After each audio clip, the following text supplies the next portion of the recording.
Hi ವಿದ್ಯಾರ್ಥಿಗಳೇ ನಮಸ್ಕಾರ. ಇವತ್ತಿನ ಒಂದು ಟಾಪಿಕ್ ಯಾವ್ದಪ್ಪ ಅಂದ್ರೆ ಜಿಯೋಗ್ರಫಿ. ಈ ಜಿಯೋಗ್ರಫಿಯಲ್ಲಿ ಅತ್ಯಂತ ಇಂಪಾರ್ಟೆಂಟ್ ಆದ ಟಾಪಿಕ್ ಯಾವ್ದಪ್ಪ ಅಂದ್ರೆ ಗ್ರಹಗಳು. ಈ ಗ್ರಹಗಳ ಮೇಲೆ PC ಇಂದ DC ವರೆಗೂ ಕೂಡ ಹಲವಾರು ಬಾರಿ ಕ್ವಶನ್ ಆಗಿವೆ ವಿದ್ಯಾರ್ಥಿಗಳೇ, ದಯವಿಟ್ಟು ಚೆನ್ನಾಗಿ ಕೇಳಿ ನನ್ನ ಪ್ರೀತಿಯ ವಿದ್ಯಾರ್ಥಿಗಳೇ. ಈ ಒಂದು GK 360 21ನೇ ಕ್ಲಾಸ್ ಅಲ್ಲಿ ಗ್ರಹಗಳ ಮೇಲೆ ಅನೇಕ ಕ್ವಶನ್ ಆಗಿವೆ ವಿದ್ಯಾರ್ಥಿಗಳೇ, ದಯವಿಟ್ಟು ಚೆನ್ನಾಗಿ ಕೇಳಿ.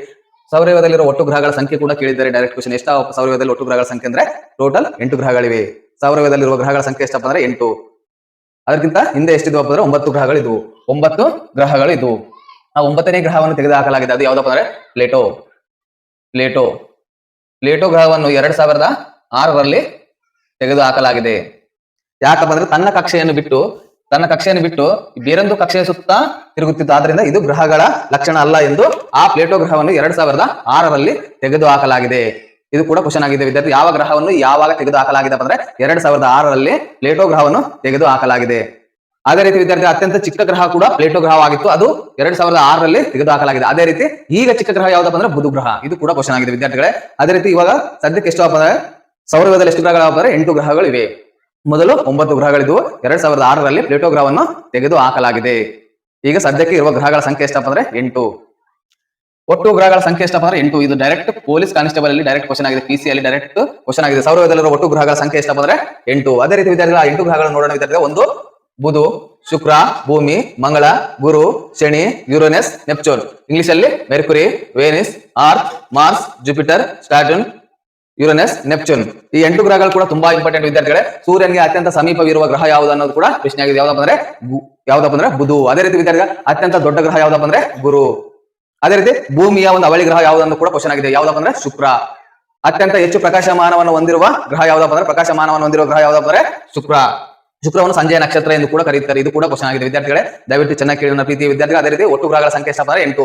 ಒಂದನೇದು ಬುಧನ್ನು ಮೆರ್ಕುರಿ ಎಂದು ಕರೀತಾರೆ ಇಂಗ್ಲಿಷ್ ಅಲ್ಲಿ. ಶುಕ್ರವನ್ನು ವೇನಿಸ್ ಎಂದು ಕರೀತಾರೆ. ಭೂಮಿಯನ್ನು ಅರ್ತ್ ಎಂದು ಕರೀತಾರೆ. ಅದೇ ರೀತಿ ಮಂಗಳವನ್ನು ಮಾರ್ಸ್ ಎಂದು ಕರೀತಾರೆ. ಗುರನ್ನು ಜುಪಿಟರ್ ಎಂದು ಕರೀತಾರೆ. ಶನಿಯನ್ನು ಸ್ಯಾಟರ್ನ್ ಎಂದು ಕರೀತಾರೆ. ಅದೇ ರೀತಿ ಯುರೇನಸ್ ಎಂದು ಕರೀತಾರೆ. ನೆಪ್ಚೂನ್ ಎಂದು ಕರೀತಾರೆ. ಈ ರೀತಿಯಾಗಿ ಇಂಗ್ಲಿಷ್ ಮತ್ತು ಕನ್ನಡದಲ್ಲಿ ಕೂಡ ಹೆಸರು ಗೊತ್ತಿರಬೇಕು ವಿದ್ಯಾರ್ಥಿಗಳೇ. ಹಲವಾರು ಎಕ್ಸಾಮ್ ಅಲ್ಲಿ ಇಂಗ್ಲಿಷ್ ಅಲ್ಲಿ ಕೂಡ ಕೇಳಿದ್ದಾರೆ. ದಯವಿಟ್ಟು ಚೆನ್ನಾಗಿ ಕೇಳಿ ನನ್ನ ಪ್ರೀತಿಯ ವಿದ್ಯಾರ್ಥಿಗಳೇ. ಅದೇ ರೀತಿ ಬುಧ ಗ್ರಹ ಸೂರ್ಯನಿಗೆ ಸಮೀಪವಾದ ಗ್ರಹ ಯಾವುದನ್ನು ಹಲವಾರು ಬಾರಿ ಪ್ರಶ್ನೆ ಆಗಿದೆ. ಸೂರ್ಯನಿಗೆ ಸಮೀಪವಾದ ಗ್ರಹ ಯಾವ್ದಪ್ಪ ಅಂದ್ರೆ ಬುಧ ಗ್ರಹ. ಸೂರ್ಯನಿಗೆ ಅತ್ಯಂತ ಸಮೀಪವಾದ ಗ್ರಹ ಯಾವ್ದಪ್ಪ ಅಂದ್ರೆ ಬುಧ ಗ್ರಹ. ಮೊದಲ ಆಂತರಿಕ ಗ್ರಹ ಯಾವ್ದಪ್ಪ ಅಂದ್ರೆ ಬುಧ ಗ್ರಹ. ಅದೇ ರೀತಿ 2006ರಿಂದ ಮೊದಲ ಆಂತರಿಕ ಗ್ರಹ ಯಾವ್ದಪ್ಪ ಅಂದ್ರೆ ಬುಧ ಗ್ರಹ. ಆ ಹಿಂದೆ ಇದ್ದ ಗ್ರಹ ಯಾವ್ದಪ್ಪ ಅಂದ್ರೆ ಪ್ಲೇಟೋ. ಆ ಪ್ಲೇಟೋ ಗ್ರಹವನ್ನು 2006ರಲ್ಲಿ ತೆಗೆದುಹಾಕಲಾಗಿದೆ ವಿದ್ಯಾರ್ಥಿಗಳೇ. ಅದೇ ರೀತಿ ಅತಿ ಕಡಿಮೆ ಪರಿಭ್ರಮಣ ಹೊಂದಿದ ಗ್ರಹ ಯಾವ್ದಪ್ಪ ಅಂದ್ರೆ ಬುಧ ಗ್ರಹ. ಎಷ್ಟು ದಿನಪ್ಪ ಅಂದ್ರೆ 88 ದಿನ. ಅತಿ ಕಡಿಮೆ ಪರಿಭ್ರಮಣವನ್ನು ಹೊಂದಿರುವ ಗ್ರಹ ಯಾವ್ದಪ್ಪ ಅಂದ್ರೆ ಬುಧ ಗ್ರಹ. ಎಷ್ಟು ದಿನಪ್ಪ ಅಂದ್ರೆ 88 ದಿನ. ಇದು ಸಾಕಷ್ಟು ಬಾರಿ ಎಕ್ಸಾಮ್ ಅಲ್ಲಿ ಕೇಳಿದ್ದಾರೆ ವಿದ್ಯಾರ್ಥಿ. ಅತಿ ಕಡಿಮೆ ಪರಿಭ್ರಮಣ ಹೊಂದಿರುವ ಗ್ರಹ ಯಾವ್ದಪ್ಪ ಅಂದ್ರೆ ಬುಧ ಗ್ರಹ. ಎಷ್ಟು ದಿನಪ್ಪ ಅಂದ್ರೆ 88 ದಿನ. ಅದೇ ರೀತಿ ವಿದ್ಯಾರ್ಥಿಗಳು ಇನ್ನೊಂದು ಗ್ರಹ ಯಾವ್ದಪ್ಪ ಅಂದ್ರೆ ಶುಕ್ರವನ್ನು ವೇನಸ್ ಎಂದು ಕರೀತೇವೆ. ಅದೇ ರೀತಿ ಪ್ರಕಾಶಮಾನ ಗ್ರಹ ಎಂದು ಕೂಡ ಕರೆಯುತ್ತೇವೆ. ಸಂಜೆಯ ನಕ್ಷತ್ರ ಎಂದು ಕೂಡ ಕರೀತೇವೆ. ಅದೇ ರೀತಿ ಭೂಮಿಯ ಅವಳಿ ಗ್ರಹ ಅಥವಾ ಸಹೋದರಿಯ ಗ್ರಹ ಎಂದು ಕೂಡ ಕರೆಯುತ್ತೇವೆ. ಪ್ರಕಾಶಮಾನವಾದ ಗ್ರಹ ಯಾವ್ದಪ್ಪ ಅಂದ್ರೆ ಶುಕ್ರ. ಅದೇ ರೀತಿ ಭೂಮಿಗೆ ಸಮೀಪವಿರುವ ಗ್ರಹ ಯಾವ್ದಪ್ಪ ಅಂದ್ರೆ ಶುಕ್ರ. ಅದೇ ರೀತಿ ಭೂಮಿಯ ಅವಳಿ ಗ್ರಹ ಎಂದು ಯಾವ ಗ್ರಹವನ್ನು ಕರೀತೇವೆ ಅಂದ್ರೆ ಶುಕ್ರ ಗ್ರಹವನ್ನು ಕರೀತೇವೆ. ಅದೇ ರೀತಿ ರಷ್ಯಾ ಮೊದಲ ಬಾರಿಗೆ ಈ ಒಂದು ಶುಕ್ರದ ಗ್ರಹಕ್ಕೆ ಅಧ್ಯಯನಕ್ಕಾಗಿ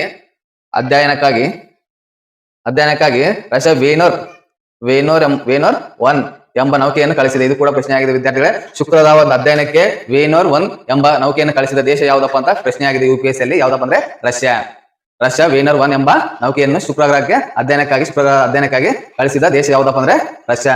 ಅದೇ ರೀತಿ ಅತಿ ಹೆಚ್ಚು ಉಷ್ಣಾಂಶ ಹೊಂದಿರುವ ಗ್ರಹ ಯಾವ್ದಪ್ಪ ಅಂದ್ರೆ ಶುಕ್ರ ಗ್ರಹ. ಎಷ್ಟಪ್ಪ ಅಂದ್ರೆ 470 ಸೆಲ್ಸಿಯಸ್. ಇದು ಕೂಡ ಪ್ರಶ್ನೆ ಆಗಿದೆ ವಿದ್ಯಾರ್ಥಿಗಳು. ಇದು ಕೂಡ ಪ್ರಶ್ನೆ ಆಗಿದೆ KS ಎಕ್ಸಾಮ್ ಅಲ್ಲಿ, ಕರ್ನಾಟಕ ಅಡ್ಮಿನಿಸ್ಟ್ರೇಷನ್ ಸರ್ವಿಸ್ ಅಲ್ಲಿ ಕೂಡ ಕ್ವಶನ್ ಆಗಿದೆ. ಅತಿ ಹೆಚ್ಚು ಉಷ್ಣಾಂಶವನ್ನು ಹೊಂದಿರುವ ಗ್ರಹ ಯಾವ್ದಪ್ಪ ಅಂದ್ರೆ ಶುಕ್ರ. ಎಷ್ಟಪ್ಪ ಅಂದ್ರೆ 470 ಡಿಗ್ರಿ ಸೆಲ್ಸಿಯಸ್ ಉಷ್ಣಾಂಶವನ್ನು ಹೊಂದಿದ ಗ್ರಹ ಯಾವ್ದಪ್ಪ ಅಂದ್ರೆ ಶುಕ್ರ ಗ್ರಹ. ಅದೇ ವಿದ್ಯಾರ್ಥಿಗಳು ದಯವಿಟ್ಟು ಚೆನ್ನಾಗಿ ಕೇಳಿ. ಅದೇ ರೀತಿ ಗ್ರಹಗಳ ಪಾರ್ಟ್ 1 ವಿಡಿಯೋ ಇದು. ಅದೇ ರೀತಿ ವಿದ್ಯಾರ್ಥಿಗಳೇ ಗ್ರಹಗಳ ಪಾರ್ಟ್ 1 ವಿಡಿಯೋ. ಒಟ್ಟು ಗ್ರಹಗಳ ಸಂಖ್ಯೆ ಎಷ್ಟಪ್ಪ ಅಂದ್ರೆ 8. ಬುಧ, ಶುಕ್ರ, ಭೂಮಿ, ಮಂಗಳ, ಗುರು, ಶನಿ, Uranus, Neptune. Mercury, Venus, Earth, Mars, Jupiter, Saturn, Uranus, Neptune. Okay. ಅದೇ ರೀತಿ ಮೊದಲ ಆಂತರಿಕ ಗ್ರಹ ಯಾವ್ದಪ್ಪ ಅಂದ್ರೆ ಬುಧ ಗ್ರಹ. ಸೂರ್ಯನಿಗೆ ಸಮೀಪವಾದ ಗ್ರಹ ಸಾಕಷ್ಟು ಬಾರಿ ಎಕ್ಸಾಮ್ ಅಲ್ಲಿ ಕೇಳಿದ್ದಾರೆ. ಸೂರ್ಯನಿಗೆ ಸಮೀಪವಾದ ಗ್ರಹ ಯಾವ್ದಪ್ಪ ಅಂದ್ರೆ ಬುಧ ಗ್ರಹ. ಮೊದಲ ಆಂತರಿಕ ಗ್ರಹ ಯಾವ್ದಪ್ಪ ಅಂದ್ರೆ ಬುಧ ಗ್ರಹ. ಅತಿ ಕಡಿಮೆ ಪರಿಭ್ರಮಣ ಹೊಂದಿದ ಗ್ರಹ ಯಾವ್ದಪ್ಪ ಅಂದ್ರೆ ಬುಧ ಗ್ರಹ 88 ದಿನ. ಅದೇ ರೀತಿ ಶುಕ್ರವನ್ನು ವೇನಸ್ ಎಂದು ಕರೆಯುತ್ತೇವೆ. ಅದೇ ರೀತಿ ವಿದ್ಯಾರ್ಥಿ ಪ್ರಕಾಶಮಾನವಾದ ಗ್ರಹ, ಅತ್ಯಂತ ಹೆಚ್ಚು ಪ್ರಕಾಶಮಾನ ಹೊಂದಿರುವ ಗ್ರಹ ಯಾವ್ದಪ್ಪ ಅಂದ್ರೆ ಶುಕ್ರ. ನಕ್ಷತ್ರಗಳ ನಂತರ ಸೂರ್ಯನ ನಂತರ ಮತ್ತು ಚಂದ್ರನ ನಂತರ ಅತಿ ಪ್ರಕಾಶಮಾನವಾದ ಗ್ರಹ ಯಾವ್ದಪ್ಪ ಅಂದ್ರೆ ಶುಕ್ರ. ಗ್ರಹಗಳಲ್ಲಿ ಅತ್ಯಂತ ಪ್ರಕಾಶಮಾನವಾದ ಗ್ರಹ ಯಾವ್ದಪ್ಪ ಅಂದ್ರೆ ಶುಕ್ರ. ಅದೇ ರೀತಿ ಶುಕ್ರ ಗ್ರಹವನ್ನು ಸಂಜೆಯ ನಕ್ಷತ್ರ ಎಂದು ಕೂಡ ಕರೆಯುತ್ತೇವೆ.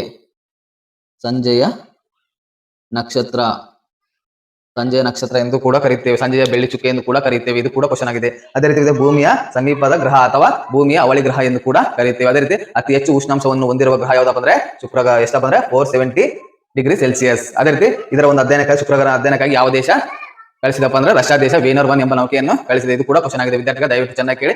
ಇಲ್ಲಿಗೆ ಈ ಒಂದು ಗ್ರಹಗಳ ಪಾರ್ಟ್ 1 ವಿಡಿಯೋ ಮುಕ್ತಾಯವಾಗುತ್ತೆ.